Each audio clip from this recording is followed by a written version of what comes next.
Hey everyone, Scott here, and Amazon recently made some big updates to their multi-channel fulfillment service that I thought would be helpful to share with you.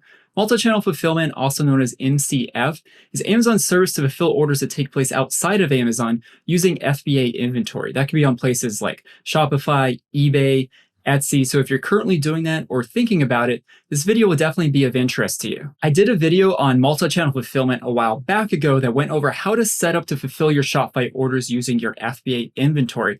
If you're interested in that, I'll link it in the description down below so you can watch it after this one. Also, if you find these shorter videos on Amazon updates, how they affect sellers, and my thoughts on them, go ahead and put a like on the video and subscribe if you'd like to see more from me, because Amazon and selling on Amazon is always changing, and I think it's good to stay up to date.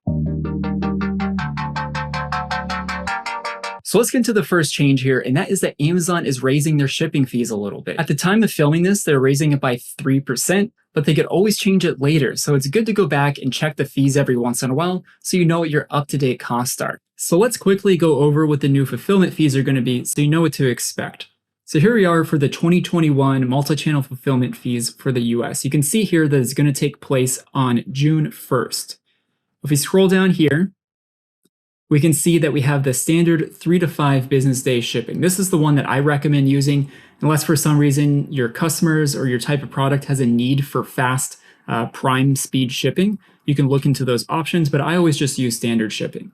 And most people will fall into this category here between 2 ounces and 16 ounces, which is a pound. So somewhere between $5.29 up to $6.20 is what you're going to pay. And that's the all-in fee. The nice thing about MCF orders is you don't pay the Amazon referral fee. So you're not paying that 15% referral fee.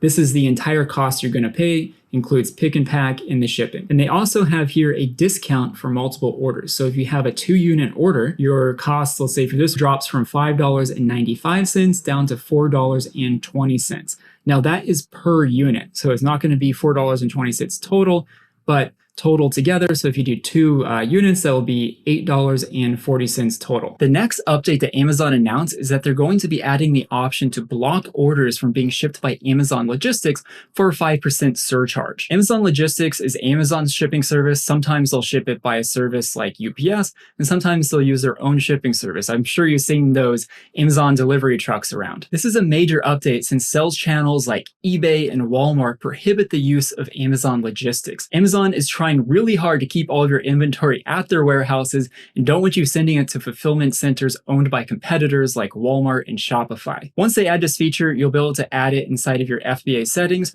or by each individual order. Now, there's 2 big updates I'm going to cover that are going to impact your customer's experience. The first is that Amazon said they're going to improve the speed at which they ship out orders. Standard speed orders are going to ship out within 2 days, and the faster kind of prime speed orders are going to ship out within 1 day. Now, I always use just a standard shipping speed. For me, it's always worked fine.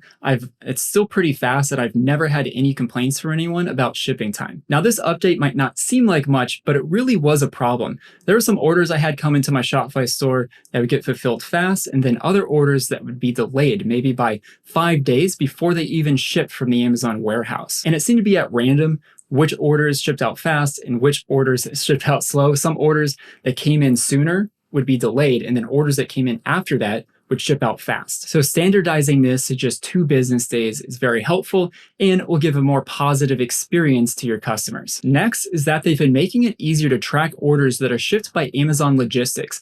They added the ability to track through AfterShip. You can also look up MCF orders through a website called SwissShip. Yeah, it's kind of a weird name, but that's a name of a website. You can look up those orders. Or you can tell your customers to go there to look up their order. You can find tracking numbers by going into your order details in your Amazon dashboard, or if you're using an API connection like the one I talked about in that previous video to connect with Shopify, you'll be able to get the order numbers transferred over so you can find them there. And you can also set it up to automatically send to your customer. So we have one more smaller update and then one major update to cover. The smaller one is that Amazon said that they will use your MCF order volume when they calculate your inventory performance index, also known as the IPI score, which is used to determine how much storage space you're allowed to have inside of Amazon's fulfillment warehouses. So if you do a lot of MCF orders, this is really helpful in making sure you have enough inventory space and allows you to be able to send in more inventory to Amazon. The last big update is that Amazon is rolling out the ability to send MCF orders with unbranded packaging, meaning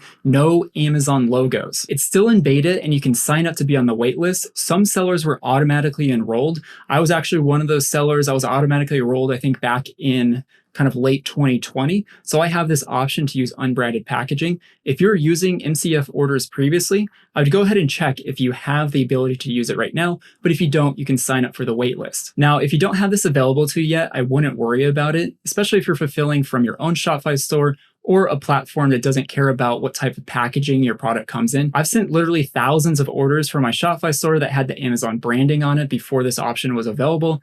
And literally not once did I ever receive any comment or complaint from anyone or even mentioning that there was Amazon branding on the packaging. So I don't think it really matters too much. But if you have this available to you, I think going forward, this is going to be the best option. And it adds a better overall experience to your customers, which I think is always good. So I wanted to quickly cover how to set up and use the blank box fulfillment. What it involves is sending your inventory to special warehouses that have this capability. Maybe in the future, all warehouses will have this capability, but right now it's just certain warehouses that can do the blank box. So this PDF is directly from Amazon that explains how to set it up. When you're going to send inventory to Amazon, so you go to replenish your inventory, you want to select the send to Amazon workflow. This will give you the option to select the blank box fulfillment. So you have two options. You can either choose the send all of it to a warehouse with blank box capability, or send it to a mixture of both. You can see this option right here. A mixture of both would be sending it to some warehouses that don't have the capability and some do. You choose that option in the situations where maybe you only do a small amount of multi-channel fulfillment orders and it's not worth sending all your inventory to these special warehouses. So if you only do a little bit, choose mixture of both. If you're doing a lot of orders fulfilled this way, you can go ahead and just select the blank box option. And one question I had that I had to get clarified for myself is, what happens if I run out of Amazon FBA inventory and all I have left is this blank box fulfillment inventory?